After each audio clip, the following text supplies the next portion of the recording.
ஆண்டவரும் இரட்சகருமான இயேசு கிறிஸ்துவின்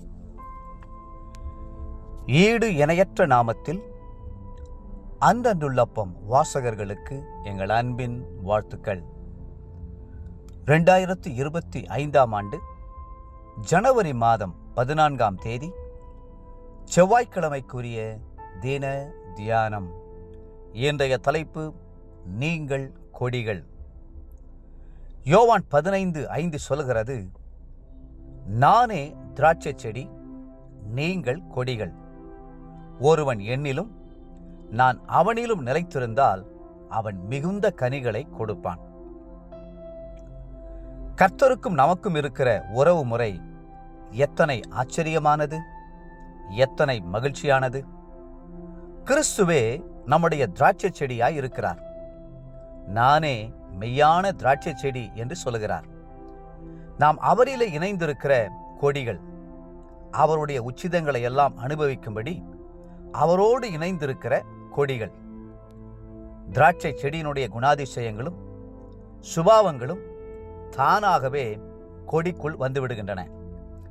நாம் திராட்சை செடியில் உள்ள கொடிகளாய் கிறிஸ்துவை சார்ந்து கொண்டிருப்போமானால் எதை பற்றியும் கவலைப்பட வேண்டியதில்லை. ஏனென்றால் திராட்சை கொடிக்கு வேண்டிய சத்துவத்தை கொடுப்பது திராட்சை செடி அல்லவா? நமக்கு வேண்டிய எல்லாவற்றையும் கொடுக்கிறவர் தேவன் அல்லவா? தண்ணீர் எவ்வளவு ஆழத்தில் இருந்தாலும் அது வரையிலும் செடி தனது வேர்களை அனுப்பி தண்ணீரை உறிஞ்சி கொடிக்கு கொடுக்கிறது. நம்முடைய ஆண்டவர் எல்லாவற்றுக்கும் மேலானவர். வானமும் பூமியும் அவருடையது, பூமியும் அது நிறைவும் கர்த்தருடையது. வெள்ளியும் பொன்னும் அவருடையது, சகல காட்டு மிருகங்களும் பறவைகளும் அவருடையது. அவர்தான் நம்மை அன்போடு பார்த்து, நான் செடி, நீங்கள் கொடிகள் என்கிறார். அப்படி இருக்க நம்முடைய பாரங்களை எல்லாம் கர்த்தர் மேல் வைத்து அவருடைய மார்பிலே சாய்ந்து அவரிலே களிகூர்ந்து கொண்டிருப்போமாக. வேதம் சொல்கிறது, 1 பேதுரு 5:7, அவர் உங்களை விசாரிக்கிறவர் ஆனபடியால் உங்கள் கவலைகளை எல்லாம் அவர் மேல் வைத்து விடுங்கள். அநேகர் வீணாக கவலைப்படுகிறார்கள். கர்த்தர் திராட்சை செடிதான், நான் கொடியாய் இருந்தாலும் எனக்கென்று சில பொறுப்புகள் இருக்கிறதல்லவா, அந்த உத்தரவாதத்தை நான் நிறைவேற்ற வேண்டும் அல்லவா என்று வீணாக கவலைப்பட்டு கொண்டிருக்கிறார்கள். ஒரு ஊழியக்காரர் அடிக்கடி வேடிக்கையான ஒன்றை சொல்வதுண்டு. சிலருடைய பெரிய கவலை என்ன தெரியுமா? நான் எப்படி கவலைப்படாமல் இருக்க முடியும் என்று சொல்லி அதற்காகவே கவலைப்படுகிறார்கள்.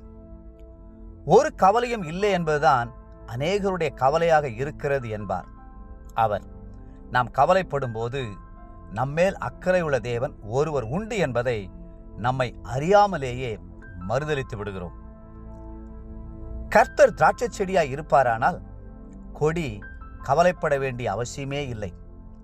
கிராம மக்கள் ஒரு பழமொழி சொல்வதுண்டு, கவலைப்படாதீர்கள் ஐயா, தலைக்கு மேல் போகும் வெள்ளம் ஜான் போனால் என்ன, முளம் போனால் என்ன, மரத்தை வைத்தவன் தண்ணீர் வார்ப்பான் என்பார்கள். கிராம மக்கள் கூட இறைவனை சார்ந்து கொள்வது எப்படி என்று அறிந்து கொண்டிருக்கிறார்கள். தேவப்பிள்ளைகளே, கர்த்தரில் எப்போதும் சார்ந்து கொள்ளுங்கள். கொடியாகிய உங்களுக்கு தேவையானது என்ன என்பது திராட்சை செடியாகிய கர்த்தருக்கு தெளிவாக தெரியும். இன்றைய நினைவிற்கு மத்தேயு 6:33, முதலாவது தேவனுடைய ராஜ்யத்தையும் அவருடைய நீதியும் தேடுங்கள், அப்பொழுது இவைகளெல்லாம் உங்களுக்கு கூட கொடுக்கப்படும். இன்றைய வேத வாசிப்பு காலை ஆதியாகமம் 33, 34 மற்றும் 35ஆம் அதிகாரங்கள்.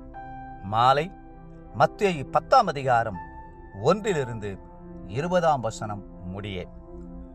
அன்புக்குரிய அன்றன்றுள்ளப்பம் வாசகர்களே, மீண்டும் உங்களை வாழ்த்துகிறோம். கர்த்தராய செடியில் நிலைத்திருங்கள். அவர் உங்கள் எல்லா தேவைகளையும் சந்திப்பார். கர்த்ததாமே உங்களை ஆசீர்வதித்து மென்மேலும் உயர்த்துவாராக. ஆமென்.